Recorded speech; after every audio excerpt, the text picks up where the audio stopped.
Sebenarnya ini kan karena sebuah keadaan aja ya, yang memang keadaan, dunia saat ini apalagi di Eropa yang selama ini sangat tergantung pasokan energinya dari, Rusia yang ketika perang, seperti ini ya pasokan yang selama ini stabil menjadi, tidak tidak apa namanya, tidak bisa dilakukan lagi. Jadi mencari alternatif dan memang energi alternatif yang paling mudah ya, yaitu batu bara gitu. Walaupun mungkin dari sisi presentasi ekspor kita ke luar negeri juga ke Eropa ini kan jumlahnya masih sangat kecil ya, nggak lebih dari 3% mungkin ya dari data yang kita peroleh hingga saat ini. Jadi menurut saya ya memang apa ya bisa bukan bukan berarti ini sebagai suatu pasar yang long term ya, tapi memang ini short term aja dalam kondisi yang memang force major lah ya kalau saya lihat ini. Seperti itu, Mas. Oke, baik, kita bergeser ke Pak Singgi. Pak Singgi, tadi Pak Angga mengatakan begitu ini pasar yang short term saja ataupun jangka pendek saja. Anda melihatnya seperti apa? Apakah memang hanya jangka pendek saja? Karena kalau kita perhatikan cukup besar begitu untuk ekspor kita ke Uni Eropa, bahkan hampir 4 juta ton begitu, yang mana hanya 1 juta ton average-nya. Menurut Anda apakah memang ini bisa jadi long term karena memang di tengah tensi geopolitik yang belum juga ada titik temunya, atau Anda melihatnya seperti apa? Pak Singgi, silakan. Betul apa yang dikatakan Mas Angga, Mas. Sebenarnya kalau dari sisi pasar Eropa, itu kalau kita melihat global market yang sebesar 995 juta, itu kan dominan di Pasifik ya, 15 juta. Sehingga sisanya sekitar 180-an itu ada di Atlantik. Eropa pun sebenarnya 100 juta. Kalau kita melihat dari tahun 2012-an sekitar 130-an juta. Sebenarnya 2016 itu Eropa sekitar 107 itu sudah menurun bahkan sampai 45 di tahun 2020.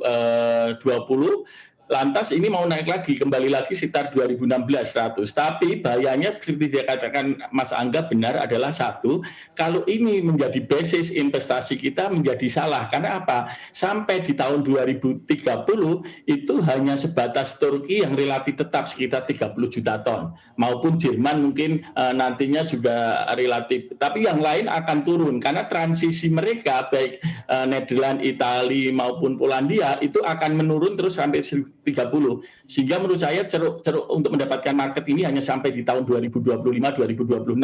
Dan ini kalau kita melihat kan tidak besar, Mas, karena dari ekspor Indonesia yang 467 juta, itu kan Eropa paling hanya sekitar 4 juta ton.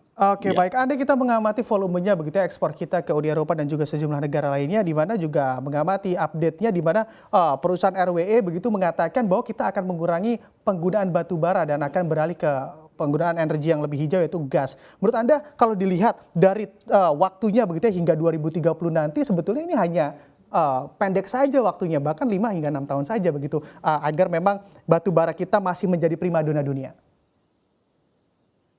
Silakan Iya, Pak Singgi betul. terlebih dahulu. Ini sebenarnya kalau kita melihat hanya untuk mitigasi karena masalah gas ya. Kalau kita lihat dan masalah politik kemarin Rusia tidak mengcover untuk pasar ekspor di Eropa. Namun sebenarnya kalau kita kembali ke kebutuhan Eropa karena terdesak posisi gas dan bahkan Eropa dikondisikan dengan kondisi batu bara yang harus mencari di pasar Rusia, karena memang kalau kita melihat kebutuhan batu bara Eropa ini cocoknya memang dari South Africa, Kolombia, dan Amerika dari sisi freight cost ya dan quality. Tadi Mas Angga menyampaikan adalah benar kalau kita melihat total Eropa 100 juta sampai 107 mungkin di tahun ini, dan ini kembali lagi setelah melalui penurunan di 2016, itu sebenarnya bukan pasar besar untuk Indonesia. Namun Eropa juga yang bagus di saat ini adalah satu, dia juga mencari batu bara yang sedikit kualitas rendah untuk dilakukan blending, pencampuran dengan batu bara yang tinggi dengan kondisi yang ada. Namun sekali lagi saya ingatkan, jangan sampai ini menjadi basis penambahan atau investasi di kalangan perusahaan memandang Eropa, karena Eropa itu kan relatif kecil, Mas, dari sisi pasar kita. Dan ini pun hanya bisa di backup dengan kapal besar kalau mau ekonomis, dengan kapal yang berukuran di atas 100 capesize yang freight-nya bisa hanya sekitar 16 sampai 18 dolar. Namun kalau hanya kapal di bawah 100 freight-nya bisa mencapai 30 dolar. Sehingga persaingan dengan Australia apapun kita harus memakai kapal capesize dengan ukuran yang besar untuk mendapatkan pasar ini. Tapi ceruk, kembali lagi saya katakan bahwa ceruk untuk mendapatkan pasar ini hanya terbatas sampai tahun 2026 lah, menurut saya. Oke.